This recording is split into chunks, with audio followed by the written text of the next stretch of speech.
What's up, hot sauce? I'm Alicia Shepherd, and this is the Commercial Blueprint. Today, we are interviewing one of my dear colleagues, Michael Koshet, a multifamily specialist out of California, the Calabasas market, where things are as competitive as they get anywhere in the country. And yet, this broker shows up day after day, week after week, year after year, absolutely dominating one of the most competitive global markets for the multifamily product.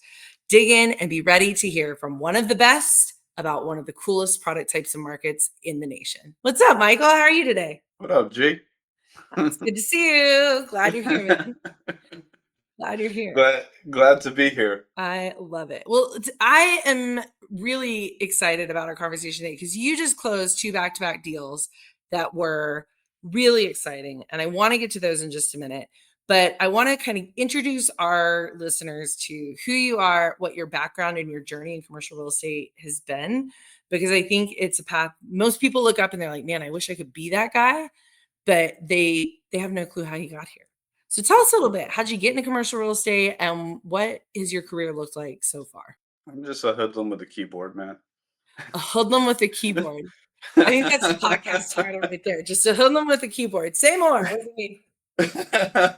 I'll run it back. I've been in real estate for 24 years. I've been brokering multifamily for 12 years. And then I've been national for the past 6 years. By Basically, in a national, you mean nutshell. like you took your business national. You're working all over the country. Oh, yeah. I'm coast to coast. I'm Carolinas, down to Florida, down to Seattle, down to Montana. I'm everywhere. Love it.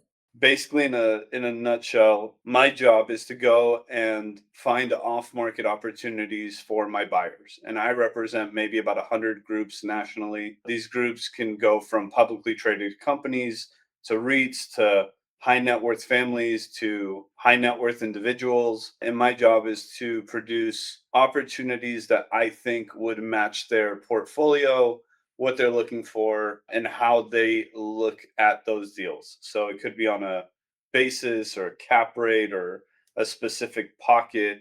I have to be their eyes and ears. And whenever I see something that makes any kind of fucking sense, I bring it to them. Dig that. And I mean, that's a big portfolio of clients to have for a hoodlum with a keyboard. How'd you get into this space where you're working with this type of client and these types of deals? I just put myself out there, honestly, in a very discreet way. Every time I would close a deal, I knew who to market to. I don't do mailers or any of that bullshit. There's relationships that I've had for a very long time, and these are almost friends of mine at this point. We're on text message with each other. We know our families, like it's much more than business, it's friendship. Right. And you stay in contact, you stay consistent, you become homies in that time. So it's I would never approach any of my clients and be like with proper grammar, like Well, good that's not you. afternoon. Yeah. Yeah, If you don't call me homie, I know something's up. Like yeah, yeah, hostage like situation. you have to be authentic with your relationships, and they have to be authentic with you too. Like if I feel like one of my guys are not being authentic with me, peace out. Like we're cool. I love that. And so, I mean, I'm guessing that you've probably been through like an institutional shop somewhere along the way, and now you've got your own brand and business. When you look up at the market, you've got deals that you've just closed. You just said something important. You don't do mailers. You go you said very strategically and discreetly to the right people. If someone's hearing that and they go, I want to follow his course, but I don't know how to decode that. What would you recommend an agent or an investor that wants to go like a stealthy, discreet way? They just closed a deal. How should they go get that in front of the next client they wish they were working with? Email, Yeah. but don't be a dick and be all professional and shit. Calm it down, be a human, and just like, look, just letting you know, I just closed this deal. You're one of the people. There's been times where I have talked to groups and I'm like, listen, dude, I've been a fan of yours. I've been watching you guys and call this weird as shit, but like, I want to work with you guys. And when you're authentic with those words, you'll be surprised at who would appreciate that. Just Well, that feels like you versus a canned email that just came out of a system. yeah. I Yeah, think we're yeah. so desensitized to like email and text marketing these days. Like I have text messages that I send, even when I send like, I like, hey, are you coming to this? Or like, I want to see you at that. People will be like, is this actually Alicia? I'm like, yes, it's fucking me. Like, But Yeah. they assume A, we like are too busy to send the text message ourselves, or B, like if it's something that's a generic question or like ask, that it must be now AI or a generated template. I love that you go the approach of almost like sliding into their like you're emailing, but it's almost that like DM like level language or private text message language of like you're talking to a friend. Your clients are your friends and your friends are your clients. I have some of the biggest clients in the country, and I watch them and I'm like, "Hey, don't get weirded out, but I'm a fan of you guys. Like I genuinely Love want to that work with you language. guys." And they appreciate it. I appreciate the open door. And you just build that friendship out and you stay consistent with it. And when I hit them, it's never just business. It's like, how's everything? What's going on? You cool? People forget in this business with all the teachings and classes and courses, and it's a human to human interaction business, and if you forget to be human, how do you expect to have business? That's it. I mean, A, that's God's honest truth. But B, I think in a day where AI is this tool that is like jumping into the game so fast, it's very obvious that AI is doing some of the writing behind agents right now, right? And it's helping people grow their businesses and their funnels and their things, but probably in very inauthentic ways. How are you using AI right now in your business? Let me bring it back a little bit. I got into the game as a residential agent when I was 16 years old. Then at 18, I opened up a residential rental brokerage, which is very uncommon here in Los Angeles. In 4 years, I ended up leasing a little shy of 7,000 units, and we had 46 full time leasing agents. We understood the residential rental game. And I started it day one with like three rentals. So to get it to 7,000 leases in 4 years, it's a lot of hustle. That I is, ended man. up, I sold the company, and that network of landlords started asking me to communicate to the other landlords. Hey, ask this guy if he'll sell me his building. And I kind of accidentally got into brokering deals by my network. Literally. And I sold the first one and the second one and the third. And this like snowball happened in LA by accident of just knowing the right people in a sense and building it out from a place that nobody wanted to touch. After I think during COVID, I decided to go national and say, okay, instead of just off market deals in SoCal or California, let me try my luck in Nashville and let me try my luck in Albuquerque. And I realized that what I was doing works there as much as it worked here. So I'm like, okay, I started talking to my buyers and I'm like, hey, where do you want to be? And I'd go and have to study that market from scratch and started brokering these deals. Now we're in 22 states. And my job is to know the little pockets along those states and the nooks and crannies that you really have to know where the corporations are going to be, where they're shutting down, where rents are dropping, where they're growing, where there's too much new properties hitting that pocket. Like that's my job, is to know the crevices in those places on behalf of those buyers. How I implement AI, because at this point we do prospecting pretty heavy. We reach out to about 350 principals per day, every single day, 5 days a week, 4 weeks a month. Do the math. Wait. So it's you and how many other people to get to 350 per day? Wow. I love that phone energy, man. That's awesome. We don't do phone, What are you using? All email text? Hoodlum email. with a keyboard, man. Hoodlum with a I keyboard. I you, love it. I try and tell people I'm just a hoodlum with a keyboard. I see it like a wild stallion running through the country with a keyboard. That's really what it's about. And And so when you say 350, what are you tracking as like a contact? Like you send an outbound? we don't do Or- mass. We do one by Yeah, one. one offs. So I want you to imagine it takes us a whole day to draft 100 fresh emails, each person. Yeah, So each guy is doing 200. Then you have about 150 follow ups from the day before. That goes out every single morning like clockwork. that's awesome. When you're prospecting 350 across the country, you get prices, you get open doors, you get scenarios where they're telling you, I'm going to refi or I'm going to sell in Q2 or Q1. but you have to keep track of it all. And that's where our AI comes in, is managing the best. I tell you that I do this for 100 buyers. Those are just my friends. We have Yeah, a that's your, like, database. close inner circle. Exactly. We have probably about 8,000 groups we can touch on that we've organically 100%. created, from those reach outs that have told us their buying criteria. We have communicated with them in some point in time. So the AI manages who the highest likelihood, if our top 100 won't buy it, we know who to pick up the phone or email and just be like, hey, what about here? The AI also helps us not only with the buyer side, but it's also helping us keep the prices and the feedback organized, because it's a lot of information that's hitting our table every single day. We don't Right. get BOVs, we don't take listing. But what happens if we get a price in Charlotte last year? We forgot about it. We have a buy box now in Charlotte. Who do we touch? That we already have an open door to. That makes sense? So Yeah. that I mean, my mind is like rolling through the amount of messaging that's coming inbound based on the amount of outbound you have. That's impressive. So you're using AI to do the organization of what comes back after you've put out all the phishing lures. I don't use it for marketing. I Yeah, don't I know. use it, I mean, you're really working the buy side of the business, which that's really interesting, Michael, because in commercial real estate, there's not a huge swatch of agents successful at your level that are focused on servicing the buyer.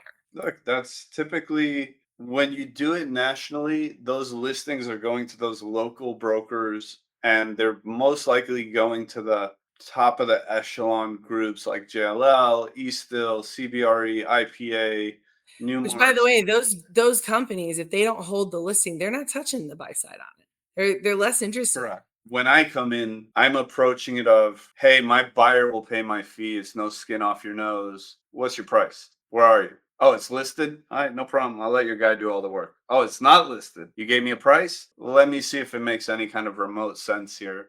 And if it does, the people I play ball with on my end are top of the food chain. And that, I mean, that's working out for you consistently. I know that because I see that.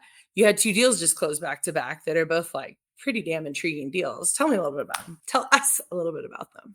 We had a 2-pack in Portland Portland, and Oregon, Portland, Maine. Portland, Oregon. Oregon. Yeah. It was with another KW broker actually that came to me. If you remember, I went to the Vegas conference and I spoke on the panel. So a broker came to me and said, I have something coming up. It's my family's buildings. I don't know who to bring it to. You're kind of the go to institutional guy in KW. Do you have somebody? I'm like, when you're ready, bring me them. He brought me them. It was his grandfather's building, and his grandfather had passed, and his grandmother took them over, and she didn't want to deal, she wanted to retire. Like, it's exhausting running these Yeah. buildings. And so when he told me it was his grandfather's, I took very special care of it, because I'm like, this is a family asset here that generations have kind of grown up into. He sent me the numbers, gave me the price. He gave me the lay of the land, which was grandma signed off on a $3 million full rehab project, and it was halfway through when he brought me the deal. So I want you to imagine a full rehab happening, and I have to pitch this deal to the right buyer. And luckily for me, the top buyer in the state of Oregon happens to be a very good friend of mine, which is an Love that. institutional group with 30,000 units. So I was like, listen, guys, here's a scenario. You're going to get a fully rehabbed building, but you got to take on the remaining portion of it, and the contract will be paid. Just look at it like you got some shovels in the meanwhile. But when you close or a little after, it'll be fully rehab. You don't have to worry about shit. And I'm like, okay, cool. And we dug in, and they were like, all right, we trust you. I'm like, you just gotta trust me here. And we went for it. We got to a price, we wrote an offer back and forth. We agreed to it. We went down the road. It ended up it was in contract for probably 100 days, 120 days, something like that. And That's not bad for a deal that size, though. it was 178 units for 25.5 million, and it was a sticky deal. It was a hard deal. Like, I'm not even What made it I'm hard? ex- it required, so one building was 1969 vintage and one of them was 1973, I believe.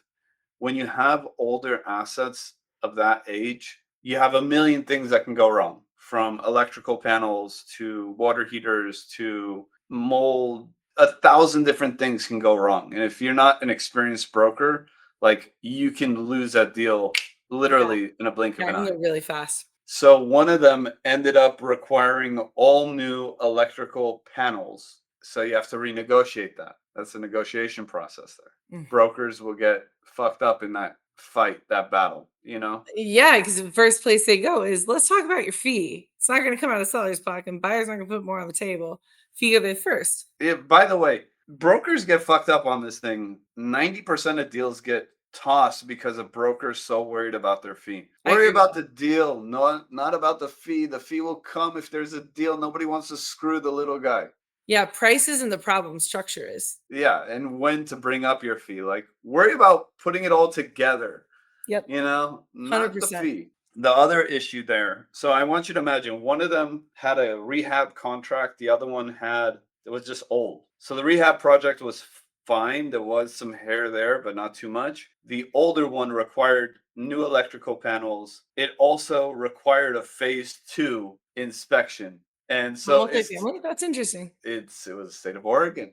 And so if you don't completely decommission an old tank that's subterranean in ground and you don't have the proper documentation, they Interesting. will not count it. And then that will require a phase two. Even if you decommission it and you leave it in the ground, you could have vapors, you could have Right. leakage, you could have whatever. So it was a process, but I knew how to keep everybody, and I worked with really good people. So, if it wasn't for the other side being such a just good soul and just a good person, there's no way that deal would have happened. But he was like, he's just pure. He was on it. Anything that came up on my side, all right, let's jump on it. Boom, boom, boom, boom, boom. And he was great, honestly. You want to work with good people. It's a big deal. Oh, it's Yeah. huge deal. I think the reason like you make deals happen because you're solutions oriented, right? And like so many agents, I think are combative about being right versus let's just look at the deal and solve the puzzle. Like they Yeah. look at an issue and go, well, I have to be right about this versus solving whatever needs to get through to move the deal to the next phase. Oh, 100%. too much.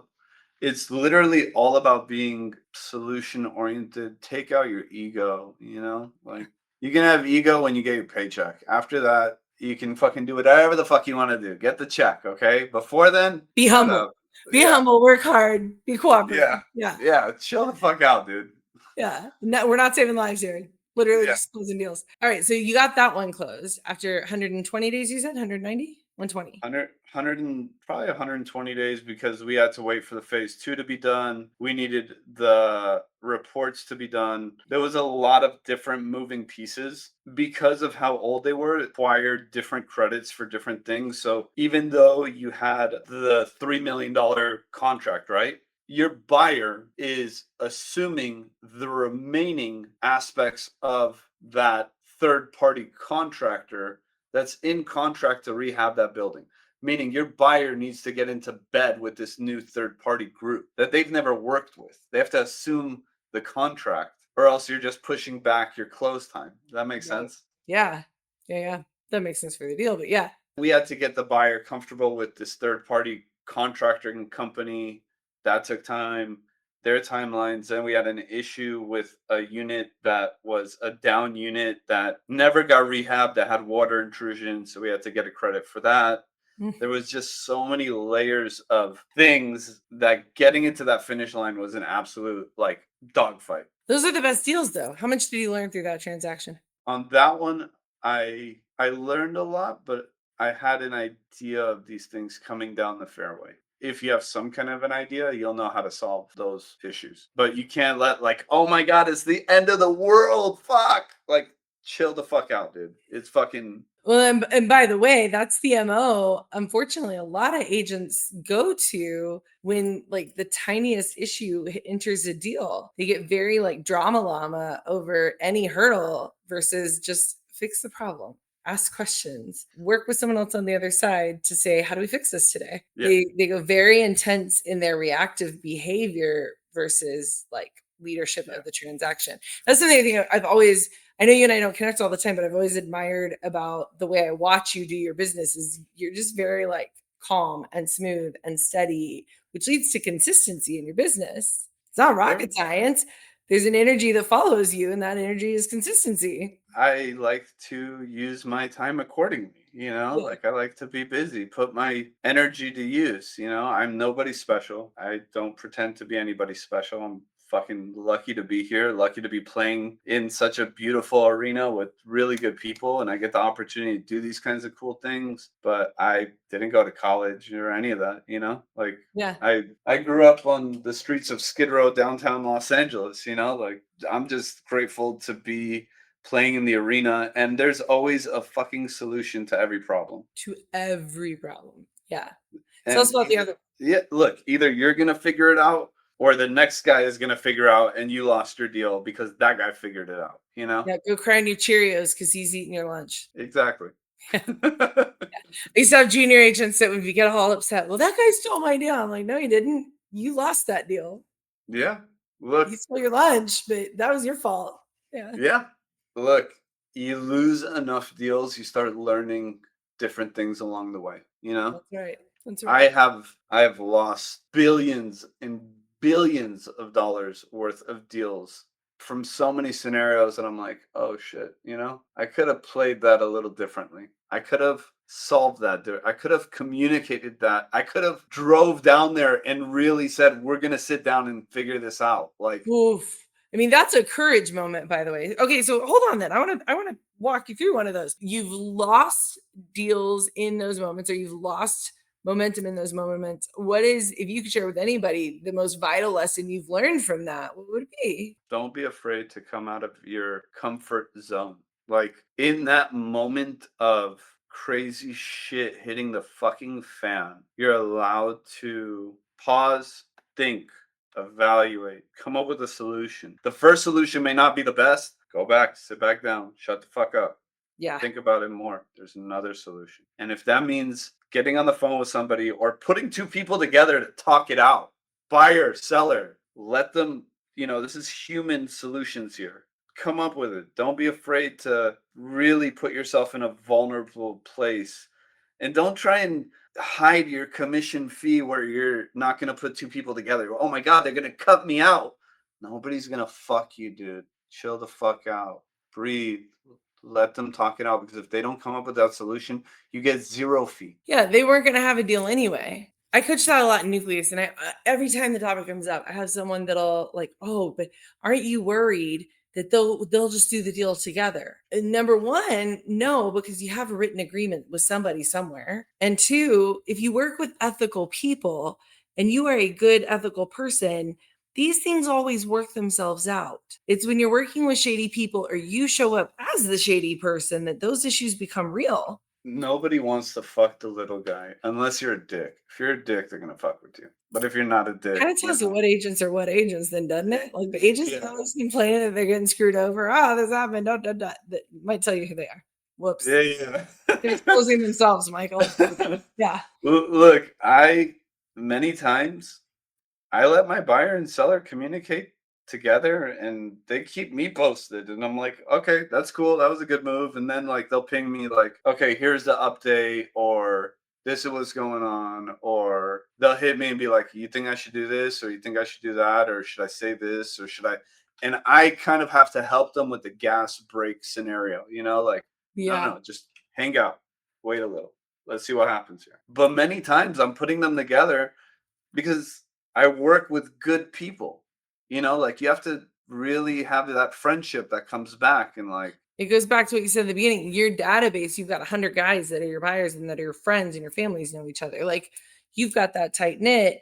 You're going to connect them to deals. You're going to keep you involved. yeah. And look, nobody has ever paved the way for me. Don't think for 1 second like, oh, he got a connection. Like, no, the fuck I didn't, bro. I had to break my fucking ass for each one of these relationships. You're a hoodlum with the keyboard. It couldn't have been that easy. Look, there's two things that people got to realize in this game that's the most important and most valuable. One, information. What does that mean though? Information. Because there's a lot of information in the world to digest. What information? Here, we'll play a little role. Behind you, there is a wall. In that wall, there's 17 bricks of gold.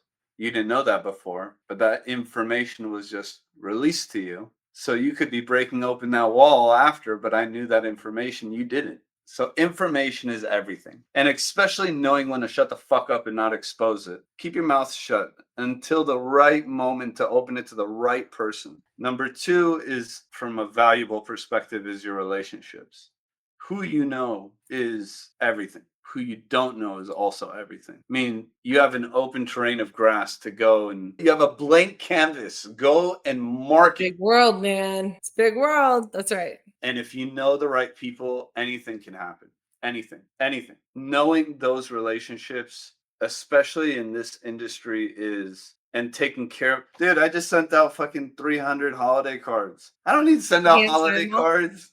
Did you Oh my God. gotta do it by hand? If your hand's not broken at the end, you didn't do enough. Oh my God.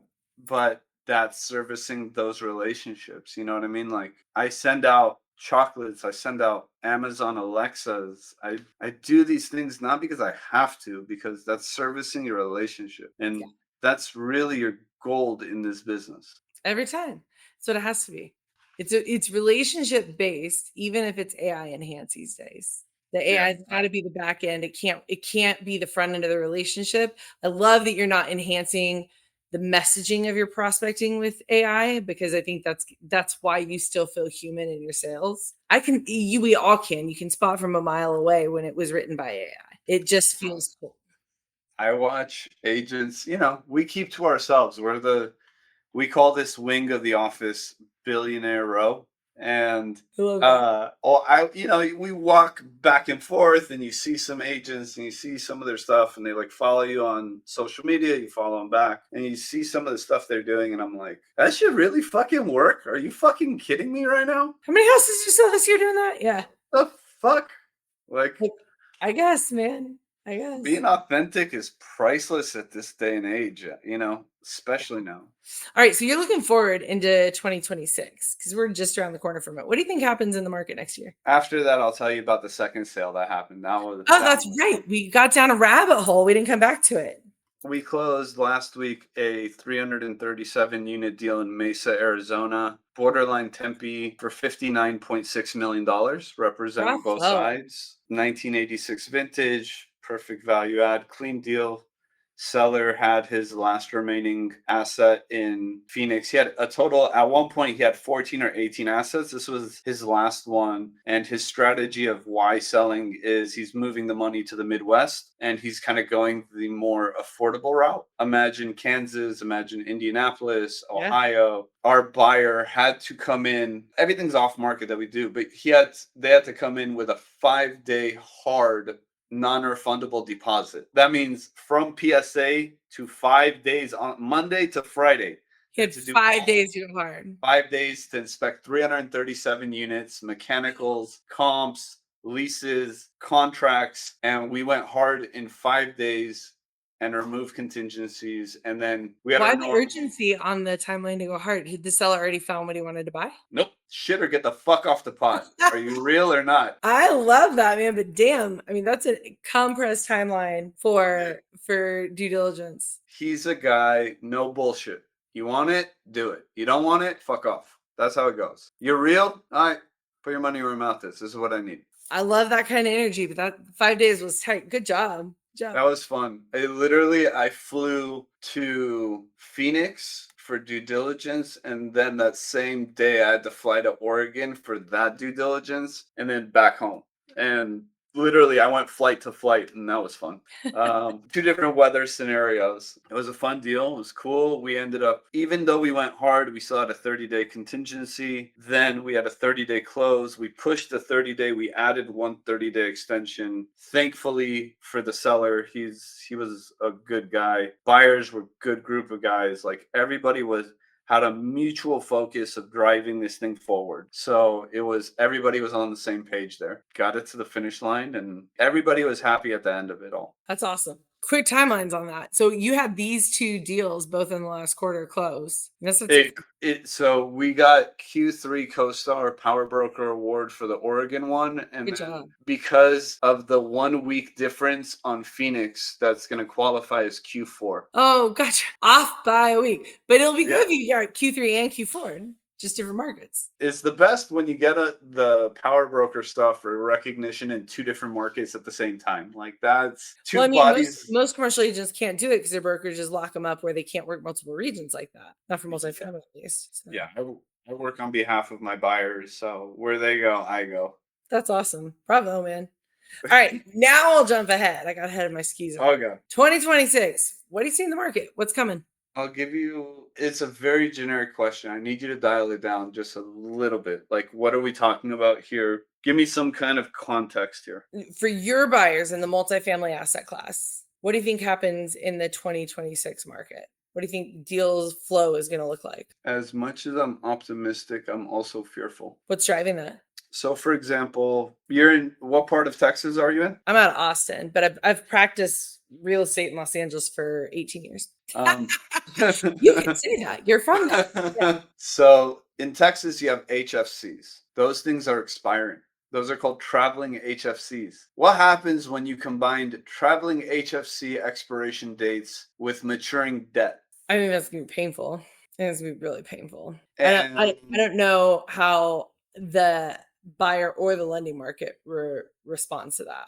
so I was on the phone yesterday with a national lender because they call me when they take back these deals and they kind of give me a heads up, you have somebody for this. And they said, we are afraid from the exposure that we have in the state of Texas, specifically for these traveling HFCs that are going to be expiring and they cannot renew them. And the entire business plan was predicated on these HFCs. Now, combine that with the fact that operations are lacking, expenses are rising, debt is nowhere where they initially bought the deal at. There's a fear. I want to be optimistic. I am optimistic, but I'm also realistic with this. I was at a conference recently and a very prominent analyst, I should say, said that we are going to have a small recession next year. I think that's 100% guaranteed. But I mean, Michael, if we're honest, I think like every household in America has felt a recession for the last 12 months. At least like every average household in America has been feeling it for the last 12 months.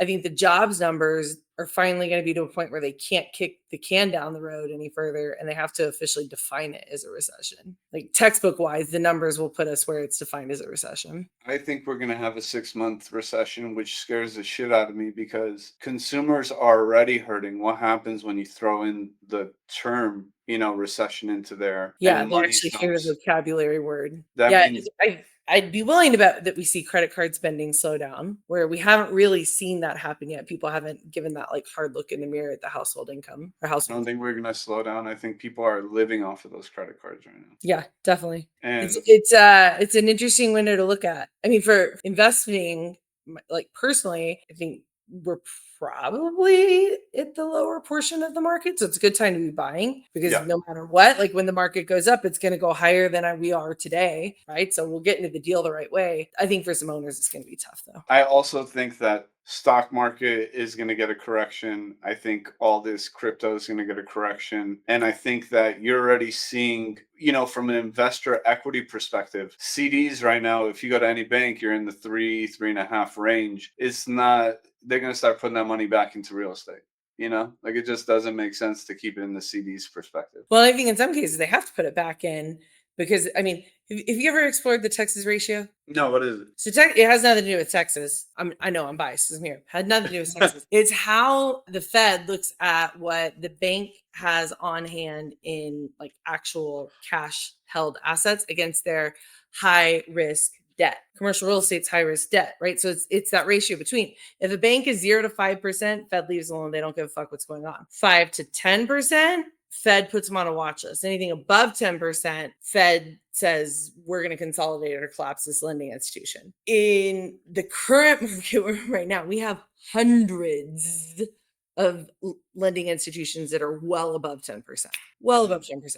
I don't think they're going to go and collapse hundreds of them. We don't have numbers reported for any of 20 24 or 25. The last year that they reported it was when Silicon Valley Bank like hemorrhaged. The other problem we have is that ratio is convoluted now because tech, like the tech stack, goes into that same high risk debt scenario. It's not all commercial real estate anymore. And so for banks, they aren't having the ability to refinance the same way that maybe they would have in different cycles. They don't have the same fluidity. It's going to mess up refinance options in this next year. If you just Google deposit accounts Texas ratio, there's a website that comes up that gives a really great, like you could copy and paste this on a letter mail to clients. It's so good. A really good description of what the Texas ratio is, shares you this chart that will make you pee your pants because it shows what happened in like 2008 and through that financial crisis, like what the debt held on hand was and then what bank foreclosures and bank closures look like. And it shows like 08 numbers are all like here and here.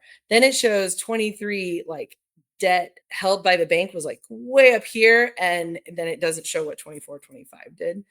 But you can look up any bank or lending institution you want in the United States on it. Very cool resource. Terrifying though, because there's hundreds of banks that are not following it. Which exactly to my point is why I'm fearful, because all it takes is one more in this scenario, Silicon Valley Bank, to hemorrhage. And they're sitting out there. There's one of them sitting out there. 1,000,000%. Yeah. And then one is like a domino, like here comes 5 more. Then lenders start tightening their belts on the qualifications and putting out, loans. Well, in your product type, especially multifamily and office is what they got really fat on during the last lending cycle. Yeah. So I'd imagine that's what they're probably being the tightest on right now. Exactly. Then when banks start holding back those what they require, equity follows, and then equity is now holding back and saying, we don't feel comfortable. The grounds are shaky, which really adds to the entire environment. I'm optimistic, but I'm also extremely fearful. Yeah. Yeah, it's well said. Well said. So if someone took one action in 2026, what do you think it should be for their business? You hoodlum with a keyboard? Is that it? Yeah. Look, authenticity, relationships, following up, checking in, just saying hi, like I know everybody's always looking to the next and next and next, but stopping and just taking care of what's in front of you already is probably my best piece of advice, is working with what you got, Yeah, I think that is very well said. Work with what you have, because if you don't, you're overlooking what's sitting right in front of you. It could be your next deal. Yeah, totally. 1,000,000%. It's a lot of times people are always trying to acquire more knowledge and more. And it's like we are in this consumer phase of time of just more. Yeah, and I think that led to what is America has an obesity problem. Crazy idea, right? Yeah, but it's not only that, it's like fixation of social media, instant gratification. And it's like, I like to live in the Cornelius Vanderbilt days, okay? Say that one more time. I like to live in the Cornelius Vanderbilt stage of time, the early 1900s. Okay. John D. Rockefeller. They would sit in chairs and just think, pause, slow down, just think, chill out, dude. In every single biography of these guys, they would always have their chairs by the windows and just, they would strategize. They would give hard thought without distractions of phones and shit, and just slow it down. Work with what you got. Value the relationships you already have, I love that. Michael, thanks for joining us today, man. It's been a pleasure to spend some time together and just hear about how hoodlum with a keyboard can be pretty damn powerful. Love it. Yeah. I love it. You guys, Michael Koshet, proof that consistency compounds and that this is not a game of hustle. It's a game of slowdown and relationships. If you're ready to build your commercial blueprint, maybe start exactly the way Michael did. Be a hoodlum with a keyboard. Do the small, simple task and get in the weeds of relationship, because that's going to be how you win big in the long game of commercial real estate. I'm Alicia Shepherd. This is the Commercial Blueprint Podcast. See you next time.